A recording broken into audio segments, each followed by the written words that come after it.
सभी श्रोताओं का प्रेरणादायक कहानी में हार्दिक स्वागत, अभिनंदन। आज की कहानी का शीर्षक है गुरु का स्थान। बढ़ते हैं कहानी की तरफ। एक राजा था, उसे पढ़ने लिखने का बहुत शौक था। एक बार उसने मंत्री परिषद के माध्यम से अपने लिए एक शिक्षक की व्यवस्था की। शिक्षक राजा को पढ़ाने के लिए आने लगा। राजा को शिक्षा ग्रहण करते हुए कई महीने बीत गए, मगर राजा को कोई लाभ नहीं हुआ। गुरु तो रोज़ खूब मेहनत करता, परंतु राजा को उस शिक्षा का कोई फायदा नहीं हो रहा था। राजा बड़ा परेशान। गुरु की प्रतिभा और योग्यता पर सवाल उठाना भी गलत था, क्योंकि वो एक बहुत ही प्रसिद्ध और योग्य गुरु था। आखिर में एक दिन रानी ने राजा को सलाह दी कि राजन, आप इस सवाल का जवाब गुरु जी से ही पूछ कर देखिए। राजा ने एक दिन हिम्मत करके गुरु जी के सामने अपनी जिज्ञासा रखी। हे गुरुवर, क्षमा कीजिएगा, मैं कई महीनों से आपसे शिक्षा ग्रहण कर रहा हूँ, पर मुझे इसका कोई लाभ नहीं हो रहा है। ऐसा क्यों है? गुरु जी ने बड़े ही शांत स्वर में जवाब दिया, राजन, इसका कारण बहुत ही सीधा सा है। गुरुवर, कृपा करके आप शीघ्र इस प्रश्न का उत्तर दीजिए, राजा ने विनती की।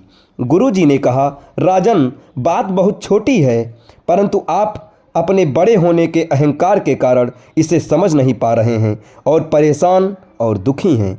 माना कि आप एक बहुत बड़े राजा हैं, आप हर दृष्टि से मुझसे पद और प्रतिष्ठा में बड़े हैं, परंतु यहाँ पर आपका और मेरा रिश्ता एक गुरु और शिष्य का है। गुरु होने के नाते मेरा स्थान आपसे उच्च होना चाहिए, परंतु आप स्वयं ऊंचे सिंहासन पर बैठते हैं और मुझे अपने से नीचे के आसन पर बैठाते हैं। बस यही एक कारण है जिससे आपको ना तो कोई शिक्षा प्राप्त हो रही है और ना ही कोई ज्ञान मिल रहा है। आपके राजा होने के कारण मैं आपसे ये बात नहीं कह पा रहा था। कल से अगर आप मुझे ऊंचे आसन पर बैठाएं और स्वयं नीचे बैठें तो कोई कारण नहीं कि आप शिक्षा प्राप्त न कर पाएं। राजा की समझ में सारी बात आ गई और उसने तुरंत अपनी गलती को स्वीकारा और गुरुवर से उच्च शिक्षा प्राप्त की। दोस्तों, इस छोटी सी कहानी का सार यह है कि हम रिश्ते नाते, पद या धन वैभव किसी में भी कितने ही बड़े क्यों ना हो जाएं, हम अगर अपने गुरु का और उनके उचित स्थान नहीं देते तो हमारा भला होना मुश्किल है।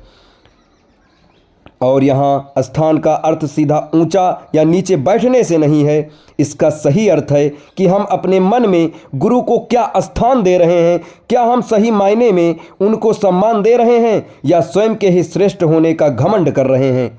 अगर हम अपने गुरु या शिक्षक के प्रति हे भावना रखेंगे तो हमें उनकी योग्यताओं एवं अच्छाइयों का कोई लाभ नहीं मिलने वाला, और अगर हम उनका आदर करेंगे तो उन्हें महत्व देंगे तो उनका आशीर्वाद हमें सहज ही प्राप्त होगा।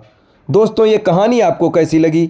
आप कमेंट बॉक्स में अपनी प्रतिक्रिया देकर बताएं और हमारे चैनल के साथ बने रहें। धन्यवाद।